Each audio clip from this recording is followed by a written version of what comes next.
Oke guys, kali ini kita akan mengomentari berita yang akan ngebahas tentang masalah penipuan dalam bentuk lowongan kerja. Nah, untuk mengetahui konteks ya, mari kita bersama simak beritanya. Kita mulai videonya. Kita kembali lagi membahas soal topik kita hari ini, ku tertipu loker palsu. Pak Surya, apa yang membuat Indonesia menjadi target atau sasaran empuk job scam? Aduh. Ya tadi Ya, di awal dalam dikasih tahu lowongan kerja tuh ya. kondisi tenaga kerjaan, banyak orang nyari pekerjaan, sedangkan pekerjaan agak terbatas. Nah, satu itu, yang kedua juga, yaitu tadi literasi digital. Nah, masyarakat kita masih terbatas. Nah, ini baru melek nih internet. Jadi banyak juga sekarang, ramai di internet. Gen Z juga pada senang dengan media sosial. Nah, makanya sekarang itu banyak job scam itu di media sosial. Jadi kalau kami sih pemerintah, sebenarnya ini kan kalau untuk lowongan pekerjaan itu ada aturannya. Jadi setiap perusahaan, kalau kita bilang itu di Kemenaker, ada perusahaan penempatan tenaga kerja swasta itu harus berizin. Ada yang daring, itu pun harus berizin. Jadi kayak job portal yang berizin itu banyak. Saya nggak sebut nama ya, tapi itu pada berizin. Nah, kalau di situ pada saat berizin itu sudah ada. Kita persyaratkan bahwa mereka mempunyai mekanisme untuk melakukan verifikasi lowongan pekerjaan yang diposting di job portal mereka. Nah, cuma memang kalau yang di medsos tadi yang disampaikan Mbak Benita ya. Itu lewat Instagram Ads katanya. Medsos, Instagram, ada Dari Telegram, jaminannya. macam-macam. Ya, WhatsApp. Betul, itu tidak berizin. Jadi sebenarnya itu tidak masuk kategori perusahaan penempatan tenaga kerja. Itu Kalau tidak berizin berarti tidak diawasi atau sulit untuk diawasi? mereka hanya memberikan informasi sebenarnya. Ya sama aja kayak kita ngasih informasi ke teman kita ya, yang ada lowongan pekerjaan sah-sah saja. Cuma ya itu yang dimanfaatkan. Sama Ya, ya, itu jadi kayak ada celah-celah tadi kan, kalau misalnya secara legal atau secara formal itu kan membutuhkan izin tadi gitu. Kalau misalnya lihat media sosial itu kan nggak perlu gitu ya, izin ke siapa-siapa, kayak sharing aja gitu ya. Jadi informasi inilah yang dimanfaatkan oleh para oknum yang ingin menjebak para orang yang ingin mencari kerja. Jadi orang yang susah-susah gitu ya, lagi butuh pekerjaan tapi malah dieksploitasi atau dimanfaatkan untuk penipuan seperti ini. Jadi kasihan banget orang yang butuh malah dikasih jebakan seperti itu ya. Jadi makin sulit lagi gitu ya, orang yang lagi butuh uang, lagi desperate ya, benar-benar butuh, tapi malah dikasih jebakan seperti ini. Ya benar, jahat banget gitu ya orang yang melakukan perilaku seperti ini. soalnya itu tidak ada, bukan nggak masuk di ranah kami. Di Kementerian Jadi pasti akan luput dari mekanisme pengawasan ya, karena itu mereka suka-suka aja gitu ya menyebarkan informasi. Betul. Nah, itu makanya tadi yang disampaikan ada pembicara awal ya, yang tadi ini masyarakat kita harus security awareness-nya harus ditingkatkan, khususnya di konteks digital ini ya. Jadi kayak yang tadi disampaikan Mbak Benita tuh kami lihat-lihat memang banyak ciri-cirinya. Nah, lowongan pekerjaan atau job scam ini ya, yang satu tadi melalui medsos, bukan melalui portal yang resmi yang berizin. Nah, yang kedua juga biasanya mengiming-imingi dengan gaji tinggi, pekerjaan yang mudah. Itu dia tuh ya. Itu juga Ciri-cirinya. dan juga ada juga yang istilahnya dia pakai brand perusahaan terkenal yang gede-gede tuh, logonya dipakai, cuma namanya diplesetin sedikit. Jadi orang tahunya oh brand ini brand terkenal nih, saya yakin nih, tapi diplesetin. Nah, itu ciri-cirinya lagi yang paling kelihatan itu. Ya, jadi kita harus hati-hati juga tuh ya kalau misalnya lihat lowongan pekerjaan. Kalau ini pekerjaan ini biasanya gaji rata-rata itu berapa gitu ya. Kalau tiba-tiba ada perusahaan yang ngasih gaji tinggi, itu kita patut curiga, karena perusahaan tuh nggak semena-mena ya seenak jidat itu naikin gaji seseorang, karena itu bakal jadi beban perusahaan. Apakah perusahaan tuh mau membayar kita dengan gaji segitu? Kalau misalnya kita memiliki kemampuan yang memenuhi syarat ya mungkin nggak masalah, tapi kalau misalnya pekerjaannya mungkin dianggap mudah ataupun dianggap kayak kok ini kerjanya kayak harusnya gajinya segini, kok tiba-tiba gajinya sangat tinggi, nah itu kita harus curigai gitu ya, karena perusahaan juga bakal mikirin bagaimana menyeimbangkan antara keuntungan dan beban biaya. Oh tiba-tiba dia bisa ngasih biaya sebesar itu, sebesar apa keuntungan dari perusahaannya? Pasti akan menurun ketika dia menggaji pegawai setinggi itu kan. Ya kita punya logika aja gitu. Perusahaan juga nggak mau rugi. Ya pasti mereka juga akan membatasi gaji ataupun pengeluaran dari karyawannya. Ya. Biasanya ngirim email. Nah, kalau emailnya ini personal, itu jangan percaya. Biasanya harusnya itu emailnya adalah email menggunakan email perusahaannya. Oke, ada nggak Mbak Benita suruh kirim email atau apa? Oh, nggak ada. Nggak ada ya? Nggak ada. Persyaratannya dibuat semudah mungkin? Iya, nggak ada persyaratan. Nggak ada persyaratan sama sekali. Jadi Jadi kadang-kadang tergiur kita bingung tuh ya, ya. tidak ada persyaratan bisa dapat pekerjaan dengan mudah. Bang Timbul, apa yang bisa dilihat dari fenomena job scam ini, kenapa semakin marak terjadi di Indonesia? Ya, jadi memang tentunya orang mencari kerja itu semakin banyak. Kalau dibilang 7,4 mencari kerja, menurut saya tidak. 7,4 itu yang tingkat pengangguran terbuka. Setengah penganggur itu 11,6 juta. Itu masih cari kerja. Ya, beda dengan paruh waktu dan pekerja full yang memang sudah settle. Jadi artinya permintaan itu semakin tinggi. Pembukaan lapangan kerja sejak Agustus 2024 ke Agustus 2025 itu hanya 1,99 juta yang memang 200.000 pekerjaan formal, selebihnya informal. Nah, tentu Ya, jadi kayak supply sama demand-nya itu nggak imbang di sini. Jadi supply-nya atau lapangan pekerjaannya itu sangat sedikit, sedangkan demand-nya ini para orang yang mencari kerja itu benar sangat banyak. Jadi sangat-sangat timpang. Orang yang ingin cari kerja sangat banyak, lapangan pekerjaannya sangat sedikit. Sehingga orang berebutan tuh ketika ada yang buka lowongan pekerjaan, orang pasti akan cepat-cepat melamar ke sana, Pak, tanpa mengecek secara jelas gitu. Yang penting dapat kerja, yang penting bisa dapat gaji gitu, punya penghasilan dan sebagainya. Nah, inilah yang disebabkan sama ini ya, kelangkaan dalam lowongan pekerjaan itu yang menyebabkan orang tuh benar-benar terburu-buru dan tidak mengecek secara detail perusahaan yang memberikan pekerjaan tersebut. Tiba-tiba perusahaannya ternyata perusahaan yang bodong ataupun perusahaan yang menipu para orang yang ini ya melamar kerja di tempat itu. Ya, jadi kita harus hati-hati dan lebih jeli lagi dalam melihat gitu. Karena lebih dalam kehati-hatian itu kita bisa dalam keselamatan. Ya, yang penting kita selamat sampai ke tujuan, jangan sampai kita terburu-buru tapi malah ketipu di tengah jalan. untuk bekerja tinggi, lapangan kerja tidak, terbuka semakin banyak, artinya ada tawaran-tawaran, akhirnya memang mereka mau. Nah, tentunya itu yang kalau kita mau lihat ya, sebenarnya pemerintah sudah mengatur di Peraturan Presiden Nomor 57 Tahun 2023, wajib lapor lowongan pekerjaan. Di pasal 4 ayat 2 dengan sangat jelas, seluruh perusahaan wajib melaporkan lowongan pekerjaan itu kepada pemerintah. Pemerintah nanti Kementerian Tenaga Kerja di karirhub.kemenaker.go.id. Jadi sebenarnya ini edukasi kepada masyarakat. Ya. Kalau mau cari lapangan kerja, buka saja karirhub.kemenaker.go.id. Itu sudah pasti harus Yang formal resmi. ini. Nah, itu yang memang dipastikan resmi dan syarat untuk mendapatkan pekerjaan kalau di pasal 38 Undang-Undang 13 itu dilarang meminta bayaran. Oke. Yang kedua juga harusnya masyarakat tahu gratis bahwa tuh, ya. kalaupun ada lowongan pekerjaan itu ada proses seleksi. Kalau ini kan tidak ada seleksi. Tidak. Kemudian juga mengiming-iming gaji tinggi itu juga menjadi ciri khas penipuan. Emailnya tidak ada yang jelas dan sebagainya. Nah, ini artinya memang kembali bahwa masyarakat kita walaupun literasi digitalnya tapi memang harus juga dilakukan upaya oleh pemerintah untuk bagaimana menyadarkan bahwa mencari pekerjaan yang resmi itu ini. Ya, yang saya amati memang belum banyak juga kampanye yang dilakukan oleh pemerintah untuk mengatakan cari kerjanya di sini ya. Di karirhub.kemenaker.go.id sehingga jelas bahwa masyarakat yang ditawarkan oleh pihak lain di luar ini itu harus dicurigai. Ya, apalagi tadi dengan meminta biaya-biaya. Pasal 38 saya katakan dilarang perusahaan meminta biaya. Nah, kalau sudah dimulai dengan meminta biaya, itu sudah dinyatakan Apalagi harus top up berkali-kali.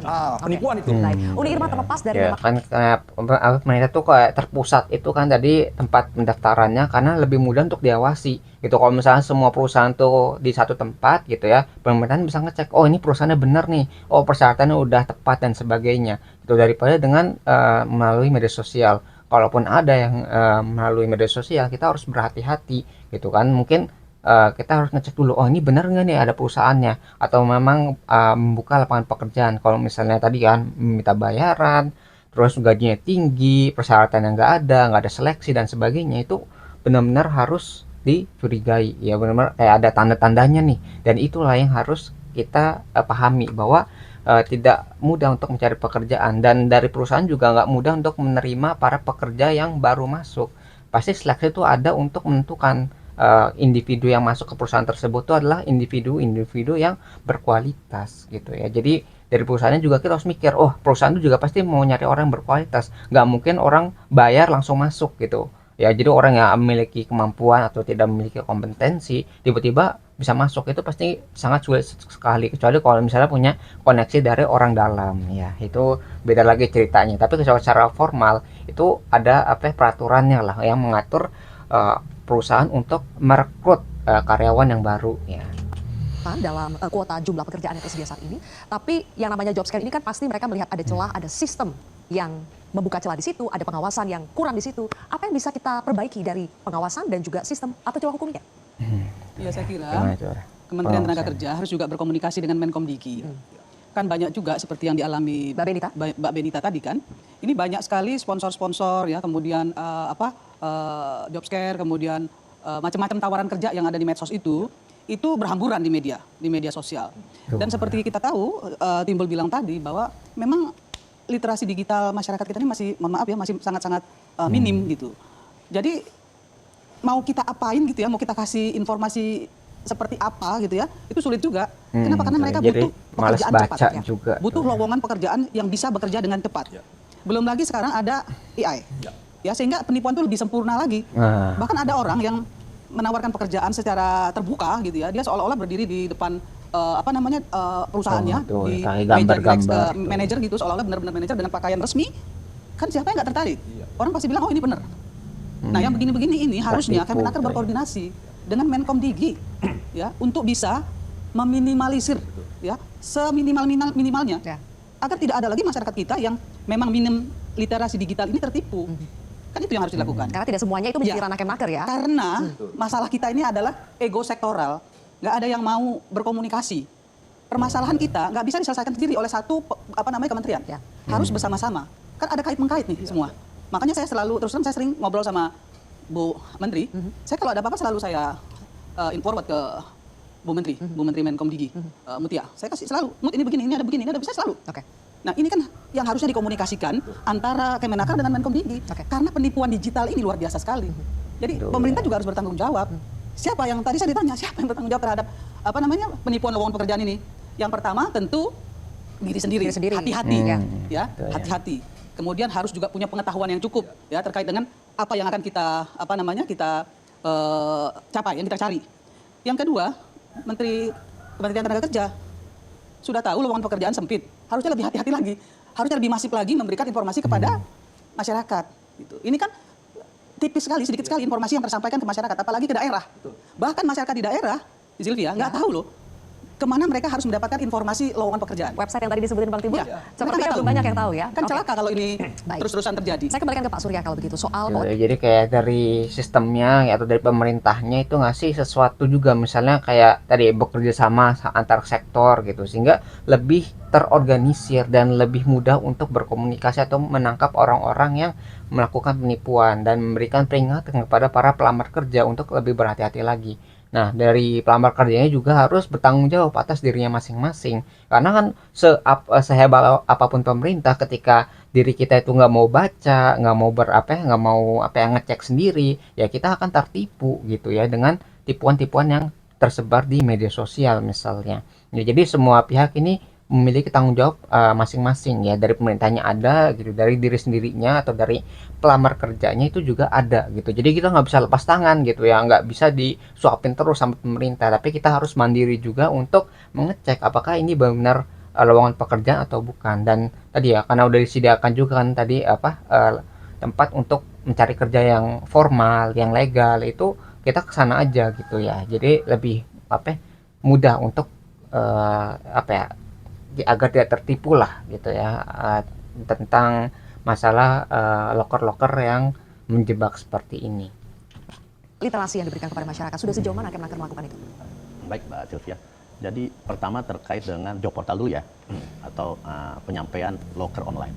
Jadi itu sejak tahun lalu melalui PP 28 tahun 2025 kami koordinasi dengan Komdigi, keluarlah PP ini tentang perizinan berusaha berbasis resiko. Jadi yang mana yang sebelumnya kayak job portal itu berizin ke Komdigi dulu, mereka bisa langsung rilis webnya atau portalnya, baru berizin ke Kemenaker. Akhirnya banyak ya perlindungan itu tidak ada, soalnya sudah rilis dan bahkan mereka tidak berizin ke Kemenaker. Gara-gara ya sudah launching kok, ngapain lagi berizin. Nah atas dasar itu di PP tersebut sejak Juni lalu sekarang kita balik. Jadi berizinnya harus ke Kemenaker dulu. Jadi disinilah yang kami berikan perlindungan. Tapi kalau sudah berizin, sudah bisa dipastikan bahwa itu aman? Ya mekanismenya sudah diatur di situnya di izinnya. Jadi kita pastikan, ya Dari pastikan 100% jaminannya mungkin gitu ya. susah ya. Nah, scam ini kan banyak aja lika-likunya, cuma ya kita usahakan. Dan selain itu juga, sekarang kami memang tadi yang disampaikan Pak Timbul di Karir Hub. Karir Hub itu job portal yang dikelola oleh Kemenaker. Jadi berbagai lowongan pekerjaan ada di sana. Nah ini kami integrasikan dari semua job portal yang berizin tadi, yang kami berikan izin, kami integrasikan lowongan pekerjaannya agar masuk semua di Karir Hub. Saat ini sudah ada 3 job portal sudah gabung, sudah ber-MOU ada 8 lagi. Jadi insya Allah dalam waktu dekat semua lowongan-lowongan ini akan tergabung di dalam portalnya pemerintah di Karir Hub tersebut. Nah disinilah kami gampang digabungkan satu untuk mengawasi, tempat. memverifikasi. Soalnya perangkat kami itu lengkap sampai daerah. Jadi yang kayak yang di kami ya, yang di Karir Hub ini, yang di punya Kemenaker, kalau ada Boleh lowongan nggak saya pekerjaan, komentari Boleh, sedikit ya? Maaf ya. siap. Anda tadi bicara bahwa perangkatnya sampai ke daerah. Mohon maaf sekali ya. Saya setiap kali reses turun ke daerah, bertemu dengan masyarakat tuh nggak ada yang tahu tuh Karir Hub. Ya, bahkan mereka yang namanya informasi kalau mau cari kerja itu bisa ke Disnaker aja mereka nggak paham. Yang kedua, Disnakernya juga duduk aja, nggak turun ke bawah menginformasikan atau mengedukasi dan menginformasikan ke masyarakat. Nggak turun. Kalau ditanya kenapa nggak turun, nggak ada anggaran. Itu fakta loh. Iya, iya, iya. Makanya saya selalu bilang, jangan juga selalu berlindung di balik ini susah. Nggak ada yang susah kalau memang ada kemauan dari pemerintah untuk melakukan pengawalan, untuk melakukan kontrol, untuk melakukan perbaikan. Agar masyarakat yang rentan ini tadi, masyarakat yang lapangan pekerjaan sempit ini tidak tertipu. Baik, langsung dijawab Pak Surya. Ya, jadi izin Pak Sulfian, Mbak Irma. Jadi yang saya maksud tadi, perangkat kami sampai di daerah dinas-dinas itu dalam konteks memverifikasi lowongan. Jadi yang di Karir Hub yang selama ini kami jalankan, kalau ada lowongan pekerjaan masuk pada saat posting, kira-kira ada yang agak lain ya, perusahaannya baru kita lihat di sana, kita hold dulu, itu kita sampaikan ke dinas. Jadi dinas kami yang ada di provinsi dan kabupaten kota itu yang melakukan verifikasi. Jadi mereka ngecek keberadaan perusahaannya, lokasinya, kalau memang benar kami diinfokan, baru itu kita posting lowongan pekerjaannya. Jadi seperti itu untuk pengawasannya. Jadi tapi memang benar yang Bu Irma sampaikan tadi, sosialisasi kami memang agak kurang. Jadi literasi masyarakat terkait keberadaan dari Karir Hub ini, portalnya, job portalnya pemerintah memang lebih banyak yang nggak tahu ya. Ini baru muncul berapa lama Pak Surya? Wah, itu sejak tahun 2021 ya. 2021 kami bangun. Jadi kayak percuma ngebuat website bagus-bagus, sistem yang bagus-bagus ketika sistem tadi yang udah bagus itu tidak digunakan oleh masyarakat karena masyarakatnya tidak tahu cara menggunakan atau cara mengakses situs tersebut. Ya, jadi percuma gitu ya kerja pemerintah ketika informasi tadi itu tidak sampai ke masyarakat. Karena masyarakat tuh yang harus dapat haknya gitu ya, mendapatkan kayak kemudahan dalam mencari lowongan kerja, itu akhirnya tidak bisa menikmati layanan tersebut karena tidak mengetahui informasinya. Ya, jadi buat apa buat bagus-bagus ketika tidak digunakan oleh masyarakat yang memiliki hak untuk mendapatkan lowongan pekerjaan. Ya, jadi kayak gitu ya, sistemnya ada rumit gitu ya, dari pemerintah ada kesalahan, dari masyarakat juga ada, dan kerjasamanya atau komunikasinya juga mungkin agak terhambat sehingga menyebabkan masalah seperti ini tuh sering terjadi ya. Sudah lama, cuma cukup kami agresifkan ininya 2021 dan sejak tahun lalu memang kita canangkan ini sebagai satu single portal nasional untuk lowongan pekerjaan. Dan ini alhamdulillah komitmennya sudah kita dapat dan ini alhamdulillah job portal swasta udah berbondong-bondong masuk bergabung. Jadi mudah-mudahan masyarakat nantinya yang membutuhkan pekerjaan nggak perlu login ke berbagai job portal, tinggal di satu portal. Cuma tadi satu yang Mbak Benita, kalau yang medsos memang agak susah di kami. Soalnya ini bukan masuk kategori portal. Ya. Ini Kalau yang portal sosial. resmi kita asumsikan akan lebih mudah mengawasinya ya. Tapi kalau yang sporadis seperti ini lewat media sosial seperti ini, makanya kita juga pengen tahu Mbak Benita ketika mulai sadar atau sudah tersadar benar bahwa ini penipuan, apa yang dilakukan? Adakah mekanisme, masih ada mekanisme untuk menyelamatkan uang yang sudah terlanjur dikeluarkan atau tidak? Intinya apa yang harus dilakukan korban ketika sadar menjadi korban penipuan? Sesuatu. Ya, jadi mungkin yang bisa kita pelajari bahwa tadi ya kita harus berhati-hati dengan lowongan pekerjaan yang tersebar secara tidak resmi ataupun melalui media sosial. Kalau misalnya itu benar gitu ya, orang lagi mencari gitu ya, gara-gara butuh cepat gitu kan, kadang-kadang kalau lewat portal itu kan butuh proses gitu ya, butuh pengecekan, butuh prosedur gitu. Nah, kadang-kadang kan orang yang pengusaha itu pengen cepat gitu dan menggunakan media sosial untuk mencari karyawan baru. Nah, ini kita harus berhati-hati dengan lowongan-lowongan yang tersebar di media sosial yang tidak terverifikasi dengan baik. Kita harus ngecek dulu kalau misalnya kalian itu butuh, benar-benar butuh. Kalau misalnya sesuai dan wah ini gajinya sesuai juga dan mungkin dekat dengan tempat kalian, nah itu kalian bisa ngecek ke tempatnya langsung. Kalau misalnya wah ini benar ada perusahaannya, pekerjaannya butuh dan kalian nanya emang lagi terbuka, ya kalian bisa mengapply atau melamar ke sana gitu ya. Jadi benar-benar ada kesungguhan juga. Kita nggak mau enak saja gitu. Wah ada lowongan pekerjaan langsung daftar gitu. Ternyata dimintai biaya, terus nggak ada seleksi dan sebagainya. Itu kita harus berhati-hati makanya ya. Ya gitu ya. Mungkin itu yang bisa kita pelajari dari berita ini tentang itu ya, penipuan dalam bentuk lowongan pekerjaan.